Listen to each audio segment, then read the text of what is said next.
My wife cheated me emotionally and financially, so I quietly reclaimed my life and my dignity. I've never been the kind of guy who expects the world to stop spinning just for me. Life's been good enough, a steady job, a decent house, and a family that gets by. But turning 40 felt different. For weeks, Belle kept dropping these little hints, her voice all playful and mysterious, saying, "Just wait, Julian, something big is coming." I'd catch her smiling at me over breakfast, her brown eyes sparkling like she was hiding a secret she couldn't wait to spill. Skylar, my 19-year-old daughter, would nudge me at the dinner table and ask weird questions like, "Dad, what's your favorite cake flavor?" Maddox, my 21-year-old son, even checked my work schedule, asking what days I'd be off.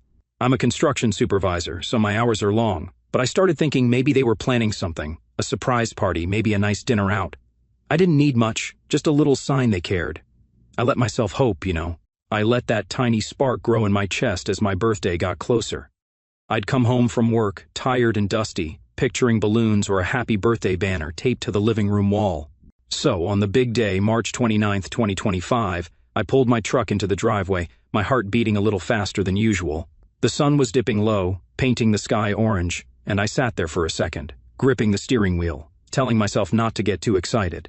I grabbed my lunchbox and stepped out, the gravel crunching under my boots as I walked up to the front door. I turned the key, pushed it open, and nothing. The house was dark, silent, empty. No warm smell of food hit me, no laughter or footsteps rushing to greet me. The living room stretched out in front of me, bare, no decorations, no candles, no nothing. I flicked on the light, half expecting someone to jump out and yell, "Surprise!" But the switch just buzzed, and the bulb hummed to life, showing me the truth. The couch sat there, same as always. The TV was off, the kitchen counter was clean, no cake, no plates, no mess of a party being prepped. I dropped my lunchbox on the table, the thud echoing in the quiet, and stood there, staring at the empty space where my family should have been. My phone stayed silent in my pocket. No texts, no calls, no "hey, we're running late." I walked through the house, my work boots leaving faint dirt marks on the hardwood. Upstairs, the beds were made. Skylar's room smelled like her lavender spray, but her backpack was gone. Maddox's sneakers weren't by the door. Belle's purse, the one she always leaves on the hall table, wasn't there. I checked the garage, her car was missing. My stomach twisted, heavy and sour, like I'd swallowed a rock. I told myself maybe they were out getting something last minute. Maybe they'd pull in any second, headlights flashing, full of apologies and excuses. I sat on the couch, still in my dusty jacket, and waited. 5 minutes turned into 10, 10 turned into 30. The clock on the wall ticked louder than it ever had, each second slicing into that dumb hope I'd been carrying. I leaned back, rubbed my face, and felt the weight of 40 years settle on me. Not the milestone I'd imagined, but something else, something cold. I grabbed a beer from the fridge, popped it open, and took a long sip, the bitter taste matching the ache starting to spread in my chest. They weren't coming. I knew it then, deep down, even if I didn't want to admit it. I'd spent weeks building up this moment in my head, picturing their faces, their voices, some kind of celebration to mark me hitting the big 40. But the house stayed quiet, and that silence told me everything. I wasn't worth the effort, not to them. I set the beer down, my hand shaking just a little, and stared at the blank TV screen. My reflection staring back, tired eyes, gray creeping into my beard, a guy who thought he mattered. 40 years old, and this was it. An empty house, a warm beer, and a family that didn't even leave a note. I didn't know what hurt more, the fact they forgot or the fact I'd let myself believe they wouldn't. Either way, I wasn't moving from that couch, not yet. I'd wait a little longer, just in case, but that spark? It was gone, snuffed out by the dark, quiet truth of my birthday night. 3 hours after I sat down on that couch, the beer was warm in my hand and the house was still as empty as a ghost town. I'd been staring at the wall, trying to figure out what I did wrong, why nobody bothered to even call. My phone sat on the coffee table, screen black, mocking me with its silence.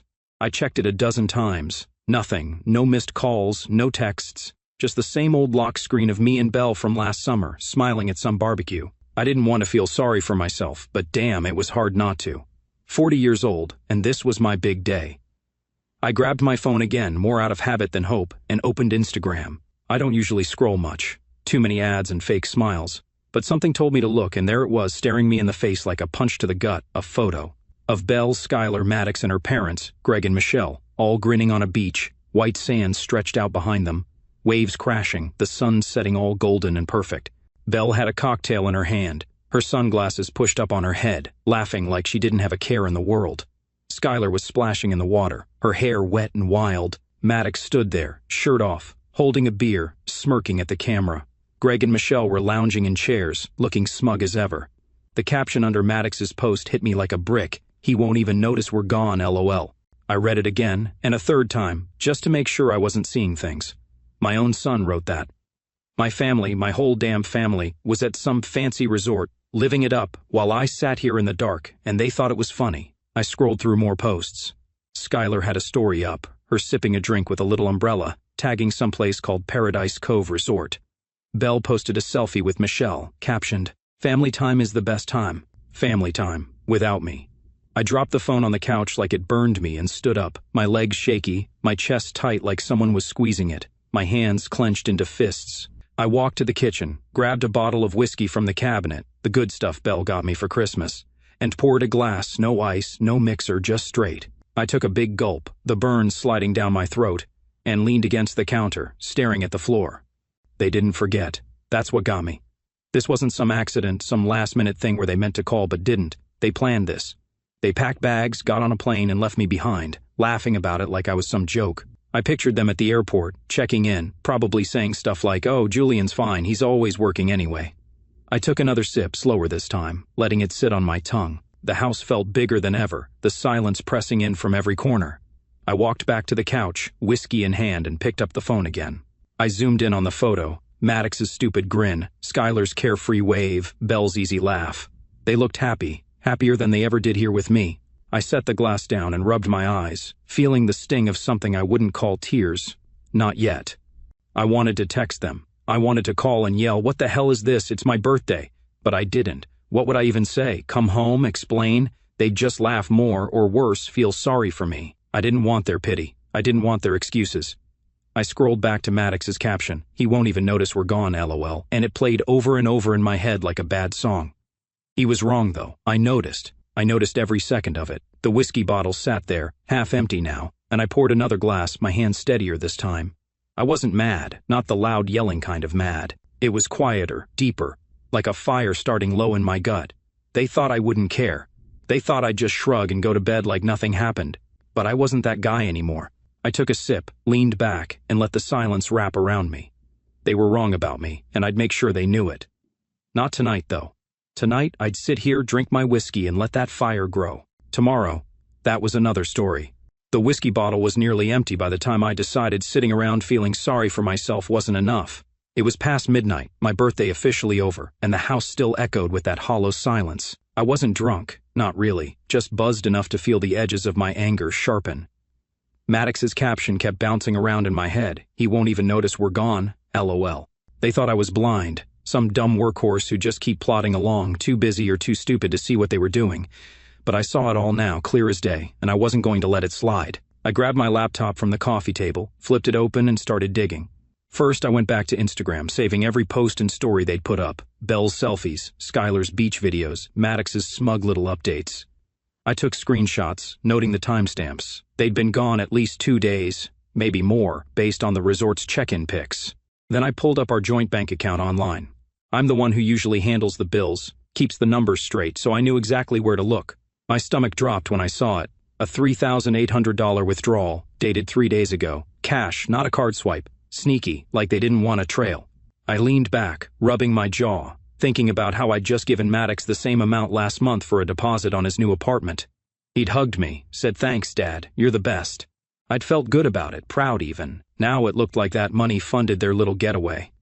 I kept scrolling through the bank records, my fingers moving faster as the pieces clicked together. There were small charges too, gas, a coffee shop near the airport, but nothing big enough to explain a resort trip. That's when I remembered Belle's emergency credit card, the one she said was for unexpected stuff like car repairs. She kept the statements in a drawer in our bedroom, tucked under some old tax files, like I'd never bothered to check. I got up, the whiskey buzzing in my veins, and headed upstairs. The drawer squeaked as I pulled it open, and there it was, a stack of envelopes from a card I didn't even have the number for. I ripped one open, dated last month, and started reading. My eyes widened as the charges piled up. $1,200 at a spa, $800 at some fancy clothing store, $450 for lunch with Michelle at a place I'd never even heard of. Month after month, it was the same, thousands racked up on stuff she never mentioned. The latest statement, unopened, showed new charges, $1,500 at Paradise Cove Resort, plus a couple hundred more for extras. $92,000 total, spread over a year. I dropped the papers on the bed, my hands shaking, not from the whiskey but from the weight of it all. This wasn't just a birthday snub, this was a whole secret life. I went back downstairs, grabbed a notebook, and started writing it all down, dates, amounts, everything. The reliable Julian Hartley, the guy who clocked in early and stayed late, who paid the mortgage and fixed the leaks, had been erased. They'd turned me into a walking ATM, a shadow they could step over while they sipped cocktails and laughed. I poured the last of the whiskey, staring at my messy handwriting, the numbers glaring back at me. I didn't cry, I'm not the crying type, but my throat felt tight, like I couldn't swallow right. I thought about the years I'd spent building this life, the overtime I worked so Skylar could go to college, the weekends I gave up to keep us afloat. And for what? So they could jet off and mock me? I flipped the notebook shut and leaned back, the couch creaking under me. The anger wasn't loud anymore, it was cold, steady, like a river carving through rock. I wasn't going to yell or smash things, that's not who I am, but I was done being invisible. I'd been the guy who kept quiet, who let things slide, who trusted too much. Not anymore. I took a slow sip of whiskey, letting it burn, and made a promise to myself right there in the dark they'd remember me. Not the old Julian, the one they walked all over, but this one, the forgotten one, the one who'd been watching all along. And I'd start by making sure they couldn't hide from what they'd done. Not from me, not ever again. 2 days after my birthday, I woke up to the same quiet house, the same empty feeling sitting heavy in my chest. The whiskey bottle was still on the counter, a reminder of that first night, but I didn't touch it again. I'd spent the last 48 hours keeping busy, work, grocery runs, anything to keep my mind off the hole my family had left. I didn't call them, didn't text. I'd seen enough on Instagram to know they were still at that resort, probably lounging by the pool while I ate cold leftovers alone. My phone stayed quiet too. No apologies, no check-ins, nothing. It was like I didn't exist. But that changed on the second day. I was sitting on the couch, flipping through channels I didn't care about, when my phone started buzzing. WhatsApp lit up with a flood of messages, one after another, like they'd all remembered me at once. I picked it up, my thumb hovering over the screen, not sure I even wanted to look. The first one was from Belle. "Julian, where are you?" Like I was the one who disappeared. Then Skylar, "Dad, are you okay? Please answer." Maddox chimed in with, "Yo, Dad, what's up, you good?" I scrolled through 49 messages total, piling up over a few hours, voice notes too. Skylar's voice, soft and shaky, saying, "Dad, I'm worried, just let us know you're fine." Belle sent a longer one later, "Julian, please don't shut me out, we're flying back early, talk to me." I sat there, staring at the screen, the words blurring together. Part of me wanted to feel something, relief maybe, or even anger, but I didn't. It was too late for that. They had days to reach out, and now what? They were scared I'd gone off the deep end? I set the phone down and leaned back, my hands resting on my knees. The house creaked around me, the fridge humming in the kitchen. I could have answered, could have typed back, "I'm here, where the hell were you?" But I didn't. They didn't deserve that yet. Instead, I got an idea. I grabbed my phone again, opened Instagram, and flipped through my camera roll. There wasn't much, just some work pics, a shot of my truck, and then one from yesterday. I'd stopped at the grocery store after my shift, picked up a cheap chocolate cake from the bakery section. It was small, kind of sad-looking, with "Happy Birthday" scribbled in messy icing. I'd taken a picture of myself holding it in the kitchen, no smile, just me and the cake under the fluorescent light. I hadn't planned to post it, didn't even eat the damn thing, but now it felt right. I uploaded it, no filter, no caption, no tags, just the timestamp, March 28, 2025, 7:42 p.m. I hit post and watched it go live. It wasn't about being petty, it wasn't some big screw you to them. It was a marker, a quiet little flag in the ground saying, "I'm still here. I see you, and I'm not the one who's missing." I tossed the phone on the cushion next to me and stood up, stretching my arms over my head. My back popped from too many hours on the couch, and I walked to the window, peering out at the dark street. The neighbors' lights were on, warm and yellow, families inside doing normal stuff. My house felt like a shell, but I wasn't sad about it, not anymore. Those 49 messages kept buzzing in my mind, though. They weren't apologies, not really. They were panic, maybe guilt, but not remorse. Belle's "don't shut me out" stuck with me the most. She didn't get it. I wasn't shutting her out. She'd locked me out days ago. And now she wanted back in like nothing happened. I shook my head, a dry laugh slipping out. Skylar's voice note played in my head too, her worry tugging at me a little. She's my girl, always has been, but even she'd gone along with this. Maddox? He'd probably just shrug it off if I called him out. I walked to the kitchen, grabbed a glass of water, and leaned against the counter, sipping it slow. My phone buzzed again, another message, probably number 50, but I ignored it. They'd see the post soon enough. They'd know I wasn't sulking or lost. I was right here, watching, waiting. The cake sat on the counter, still untouched, the icing starting to crack. I didn't need it. Didn't need their rushed words either. What I needed was something they couldn't give me yet. Answers. And I'd get them, one way or another. For now, I'd let them squirm, let them wonder, because I wasn't the guy they thought I was anymore. Not after this. 3 days after my birthday, I was sitting in the living room, the TV on low, some dumb game show buzzing in the background. I hadn't answered any of those 49 messages, hadn't called back, hadn't even looked at my phone much since I posted that cake picture. It was late afternoon, the sun slanting through the blinds, casting stripes across the carpet. I'd just gotten home from work, still in my dusty jacket, when the doorbell rang. It wasn't a soft knock, it was sharp, insistent, like someone who didn't want to be ignored. I stood up slow, my boots heavy on the floor, and walked to the door. I didn't know what I expected, but my gut told me it was them. I turned the knob and pulled it open, and there they were, Belle, Skylar, Maddox, and her parents, Greg and Michelle, all standing on my porch like some awkward family portrait. Belle was in front, holding a shiny gift bag, her smile tight and fake, the kind she uses when she's nervous. Skylar and Maddox hung back, Skylar picking at her nails, Maddox staring at his shoes. Greg and Michelle stood there like they owned the place, Greg's arms crossed, Michelle's lips pursed. I didn't say a word, just leaned against the door frame, looking at them, letting the silence stretch out. Belle shifted her weight, the gift bag crinkling in her hands. "Julian," she started, her voice too bright. "We're back. I wanted to see you." I didn't move, didn't nod, just kept my eyes on her. She faltered, then held up the bag like it was a peace offering. "I got you something for your birthday." I glanced at it, probably some overpriced shirt or watch she thought would fix this. I didn't take it. Instead, I reached into my pocket, pulled out my phone, and opened Instagram. I held it up, Maddox's post right there on the screen. He won't even notice we're gone, LOL. I turned it so they could all see, my thumb resting on the edge. The air changed, like someone sucked the oxygen out of it. Belle's smile dropped. Skylar's head snapped up, her eyes wide. Maddox shifted, muttering something under his breath. Greg cleared his throat, but I didn't give him a chance to speak. I looked straight at him, his smug face all red from the sun, and said, "You're not welcome here." My voice was calm, low, but it cut through the tension like a blade. Greg blinked, his mouth opening, then closing. Michelle stepped forward, her voice sharp. "Julian, that's uncalled for. I didn't let her finish. I said what I said. You don't get to walk in here, not after this." I nodded at the phone, then stepped aside, holding the door open just enough for Belle and the kids. "You three can come in." "They can't." Belle hesitated, glancing back at her parents, but I didn't budge. Greg huffed, turning to Michelle like he expected her to fight me, but she just glared, her hands on her hips. After a long second, Belle nodded at Skylar and Maddox, and they shuffled past me into the house. I shut the door behind them, leaving Greg and Michelle standing there, their shadows still on the porch. Inside, the living room felt smaller with them in it.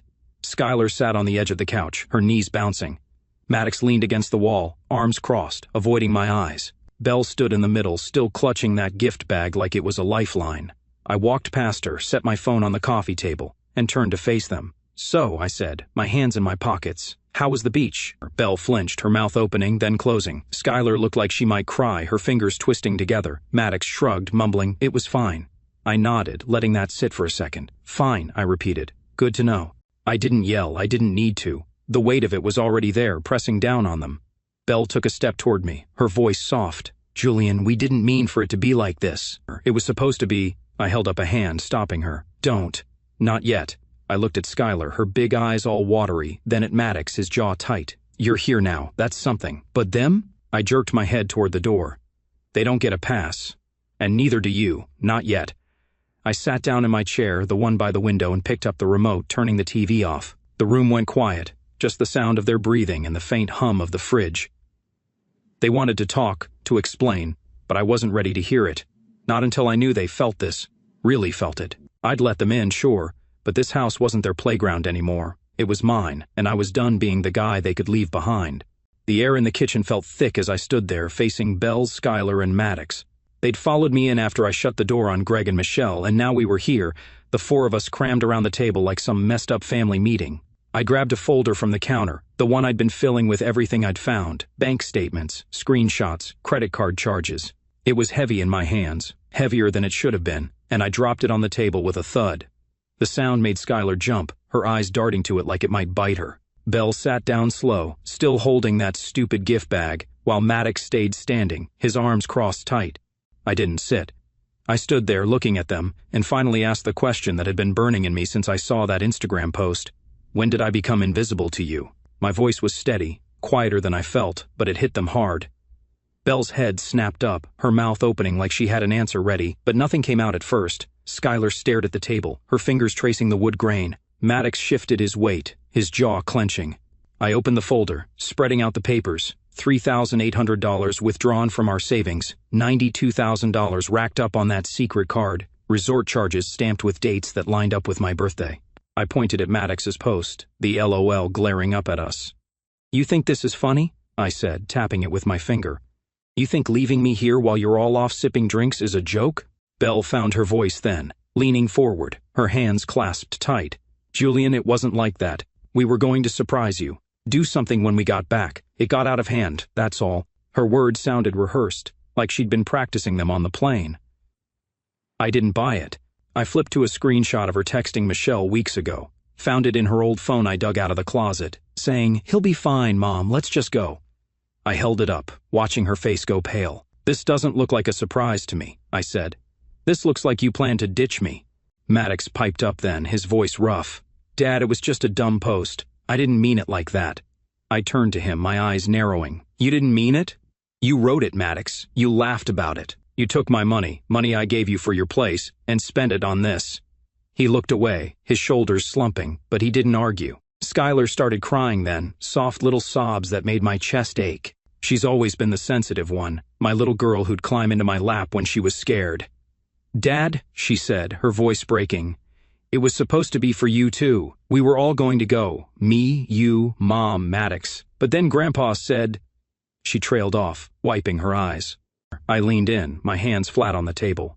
"What, Skylar?" She swallowed hard, glancing at Belle, who wouldn't meet my gaze. "He said you'd bring down the vibe, that you're always so serious and it would be more fun without you." The words landed like a hammer, cracking something inside me. I straightened up, looking at Belle. "Is that true?" She didn't answer right away, just stared at the table, her fingers twisting together. "Julian, it wasn't my idea," she finally said, her voice small. "Dad kept pushing, and I didn't know how to say no." I let out a dry laugh, shaking my head. "You didn't know how to say no to your dad, but you knew how to say no to me, how to leave me out, how to take our money and run off with them." I flipped the folder shut, the snap of it loud in the quiet. "I've been working my ass off for this family, for you, for the kids, and this is what I get. You let Greg decide I'm not worth it." Skylar reached for my hand, her fingers cold. "Dad, I'm sorry. I didn't want it to be like this." I looked at her, saw the truth in her eyes. She meant it, but it didn't erase the hurt. Maddox mumbled something that might have been sorry, but he still wouldn't look at me. Belle stood up, stepping closer. "Julian, we can fix this, please." I stepped back, out of her reach. "Fix it? You don't fix something you broke on purpose." I grabbed the folder, holding it up. "This is what you did. You don't get to walk in here with a gift bag and some tears and make it go away." The room went still, just Skylar's sniffles and the faint hum of the fridge. I looked at them, my wife, my kids, and felt the betrayal cut deeper than I'd expected. They'd chosen Greg's version of fun over me, and I wasn't sure I could forgive that yet. After that showdown in the kitchen, I didn't sleep much. The house felt different now, like it wasn't theirs anymore, just mine. Belle, Skylar, and Maddox had left the room quiet, Skylar still crying, Maddox slinking off to his old bedroom, Belle hovering like she wanted to say more but didn't dare. I'd laid it all out, the money, the lies, the way they'd made me feel, and I wasn't backing down.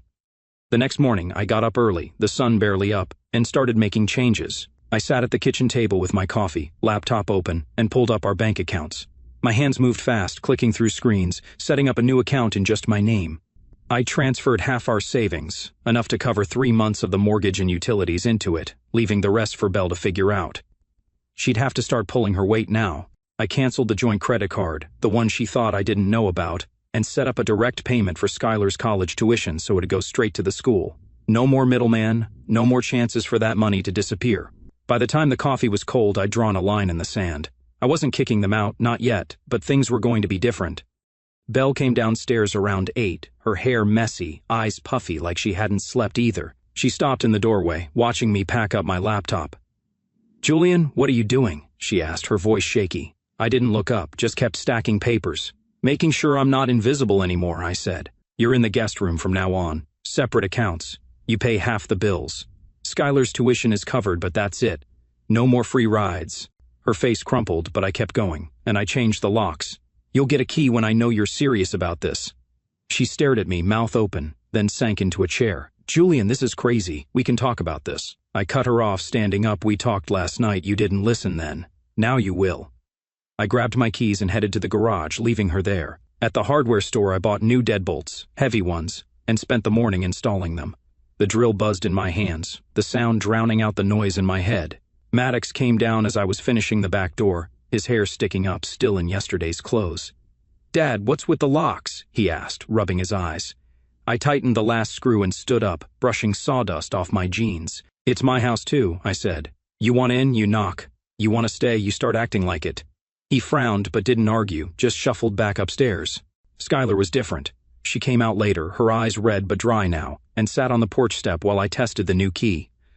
Dad, she said, her voice small, I don't want you to hate me. I stopped, looking at her, my little girl all grown up and caught in this mess.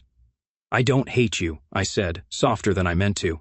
But I can't trust you yet. You've got to show me you mean it. She nodded, hugging her knees, and I felt that old ache for her, the one that never goes away.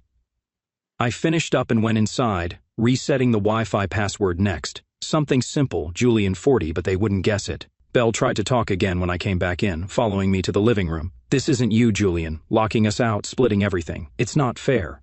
I turned to her, my hands in my pockets. Fair? You took our money, left me here, let your dad call me dead weight. That's not fair. This is me surviving. She flinched, but I didn't stop. You want to fix it? Earn it. Respect's gone. You've got to bring it back. She didn't say anything, just stood there, tears welling up. Maddox stormed out then, grabbing his jacket. This is bullshit, Dad, he snapped. I'm out. He slammed the door, the new lock clicking behind him. I didn't chase him. He'd figure it out, or he wouldn't. Skylar stayed, though, hovering near me the rest of the day, helping with small stuff, bringing me a screwdriver, making coffee. She didn't say much, but she was there, and that was something. By night, the house felt solid again, locked up tight, mine in a way it hadn't been before. Belle moved her stuff to the guest room without a word, her footsteps heavy on the stairs. I sat on the couch, the new key in my hand, and looked around. This wasn't revenge, it was a wall, a boundary carved in stone. They'd have to climb it if they wanted back in, and I'd be watching, waiting to see if they could. A week after I changed the locks, things settled into a strange new normal. Belle stayed in the guest room, quiet and distant, coming and going without much talk. Skylar stuck around more, her presence soft but steady, like she was trying to glue something back together. Maddox hadn't come back since he stormed out, and I didn't push him, let him cool off, figure out what he wanted. I kept busy with work, the construction site a welcome distraction, the noise of hammers and saws drowning out the mess at home. But trouble showed up again on a Saturday morning, right when I thought I could breathe. I was in the garage, tinkering with my truck's oil filter, when I heard a car pull into the driveway. I wiped my hands on a rag and stepped out, squinting against the sun. Greg's silver SUV sat there, engine still running, and he climbed out, his face red and tight like he'd been stewing all week. Michelle stayed in the passenger seat, her arms crossed, glaring through the windshield. I leaned against the garage door, rag in hand, and waited. He marched up, stopping a few feet away, his voice loud enough to wake the neighbors. Julian, what the hell do you think you're doing? He barked. Locking my daughter out, cutting her off? You're destroying this family. I didn't flinch, just looked at him, letting him puff himself up. He was taller than me, broader too, but I wasn't intimidated, not anymore. Destroying it, I said, keeping my tone even. Funny, I thought that started when you took them all to a resort and left me behind. He waved a hand, dismissing me. That was a trip, a break. You're blowing this out of proportion, acting like some midlife crisis nutcase. I stepped forward then, closing the gap just enough to make him shift back. A break? I repeated. How much did it cost, Greg? That little break. He blinked, caught off guard, then shrugged. I don't know, about $7,500. What's that got to do with anything? I nodded, letting that number hang there, then said, I put $25,000 into Skylar's education last year, paid for her books, her dorm, her classes. What have you done for her future? His mouth opened, then shut, his face going redder. I didn't stop. You don't get to stand here and lecture me about family. You decided I wasn't worth bringing along, convinced Belle I'd ruin your fun, and now you're mad I'm not rolling over for it. Michelle climbed out of the car then, her heels clicking on the pavement. Julian, you're being ridiculous, she snapped. Belle's a wreck because of you. She's saying you're cold, unreasonable. I cut her off, my voice sharp now. She's a wreck because she got caught. You don't get to spin this on me. Greg took a step closer, pointing a finger. You watch how you talk to us. We're her parents. And I'm her husband, I shot back. Or I was, until you helped her forget that. They stood there, fuming, but I didn't back down. I'd had enough of their high and mighty act. Go home, I said, turning back to the garage. This isn't your fight. Greg huffed, muttering something about me being ungrateful, then stormed back to the car. Michelle followed, throwing one last glare over her shoulder. They peeled out, tires squealing, and I watched them go, the rag still clenched in my fist. Later that day I checked Facebook, should have known better, and saw Belle's latest post. Sometimes people change and not for the better. Midlife hits hard. A dozen likes, a few sad emojis, comments from her friends saying, "Stay strong, girl." I stared at it, the words twisting in my gut. She was painting me as the bad guy, the cold one, like I'd snapped for no reason. I could have posted something back, dumped the receipts, the screenshots, the truth, but I didn't. Let her have her story. The people who mattered knew what happened. My buddy Pete from work called that night, asking if I was okay. He'd seen the post. "She's full of it," he said. "We all know you, man. You don't flip out over nothing." I thanked him, hung up, and sat on the couch, the house quiet again. Skylar came down a little later, curling up next to me with a mug of tea. "Dad," she said, "I don't care what Mom says. You're not the one who's wrong." I put an arm around her, feeling her lean into me, and nodded. "Thanks, kid. I didn't need the world to see it. I had the folder, the facts, the loyalty of the ones who stuck around. Greg could yell, Belle could post, but I knew the truth, and that was enough for now." Weeks had passed since Greg's blow-up in the driveway, and the house had settled into a rhythm I could live with. It wasn't peaceful, exactly. More like a ceasefire, everyone figuring out where they stood. Belle stayed in the guest room, coming and going with her head down, her words short and careful. Skylar was around a lot, popping in after classes, her quiet company a lifeline I didn't know I needed. Maddox, though, he'd been a ghost since he stormed out, and I let him be. He's my son, sure, but he's a man now, and men have to face their choices. Then, one Tuesday, my phone rang while I was eating lunch at the construction site, a sandwich in one hand, dust all over my boots. It was Maddox. I set the sandwich down, wiped my hands on my jeans, and answered. "Dad," he said, his voice low, "can we talk?" I leaned against the truck, the sun hot on my neck. "Yeah," I said. "What's up?" He hesitated. Then, "I'm in a jam. Rent's due and I'm short. Can you help?" I didn't answer right away, just listened to the hum of the site around me, drills whining, guys shouting. Part of me wanted to say no, let him sink a little, feel the weight of that LOL he'd thrown at me, but he was still my kid. "Come by tonight," I said. "We'll figure it out." He showed up around 7, his hoodie wrinkled, hair a mess, looking like he hadn't slept. I let him in, the new lock clicking behind us, and we sat at the kitchen table. "How short are you?" I asked, pouring him a glass of water. He stared at it, not drinking 600. I thought I had it, but work cut my hours. I nodded, pulling out my laptop. "All right, we're not just throwing money at it, though. Show me what you've got. Bills, pay stubs, all of it." He blinked, surprised, but dug into his backpack, pulling out crumpled papers. We spent an hour going through it, his rent, his phone bill, the little he'd saved. I showed him how I'd always done it for the house, tracking every dollar, making it stretch.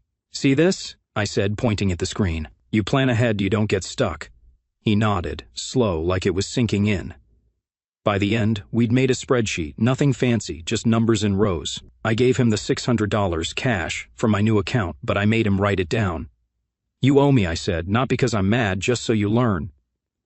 He looked at me then, really looked and said, "I get it, Dad." He didn't say sorry, not out loud, but later that night, I noticed his Instagram was gone. No posts, no profile, just a blank space where that caption used to be. He asked if he could come by Sundays just to hang out, and I said, yeah, feeling something shift between us. Skylar kept coming, too, her visits more regular now. She'd sit with me on the couch, watching old movies, or help in the garage, handing me tools while I fixed stuff. One night she hugged me tight before leaving, whispering, "I'm glad you're my dad." It hit me hard, that little crack of light in all this dark. Belle was still a puzzle. Some days she'd try nostalgia, talking about when we met, how we'd laughed over cheap pizza.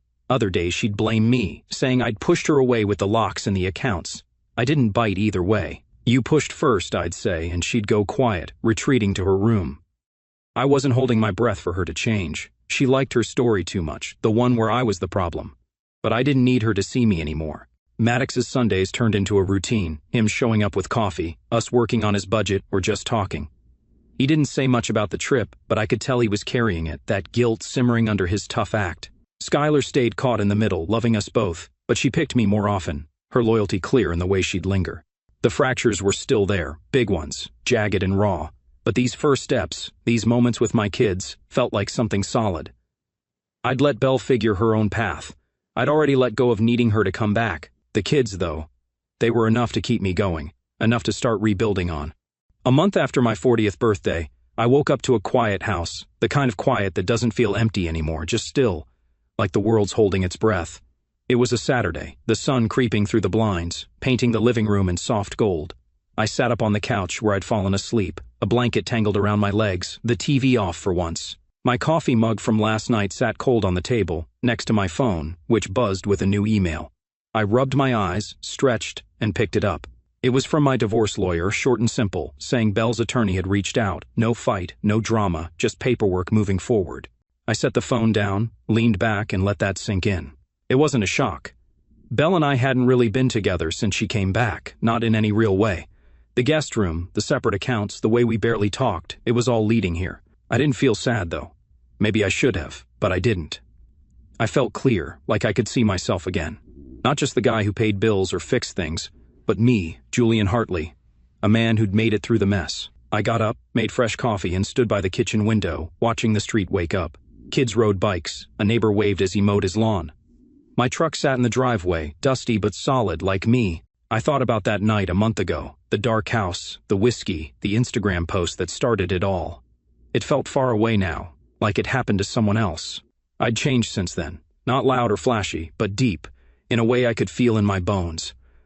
Later that day, I opened my laptop and logged into Facebook. My status still said married, but that didn't fit anymore. I clicked edit, my fingers hovering, then typed, "It's complicated." I hit save, watched it update, and sat back. It wasn't a big statement, no one needed the details, but it was true. Life was complicated, family was messy, love left scars. Some you could see, some you couldn't. I scrolled through my feed, saw a picture Skylar posted last night, her and me in the garage, me holding a wrench, her laughing, captioned, "Best dad ever." I smiled, a real one, the kind that warms you up inside. Maddox had texted earlier too, saying he'd be by tomorrow with coffee, like always. They were still here, my kids, picking up the pieces with me. Belle was upstairs, probably packing more of her stuff. She'd been moving things out bit by bit, no fuss, just quiet steps away. I didn't stop her. She'd made her choice long before the papers came, and I'd made mine. I walked outside, the air cool on my face, and sat on the porch steps. The neighborhood buzzed around me, alive and normal, and I felt part of it again, not stuck, not invisible. I thought about the last month, Greg's yelling, Belle's stories, the way Skylar and Maddox came back, slow but sure.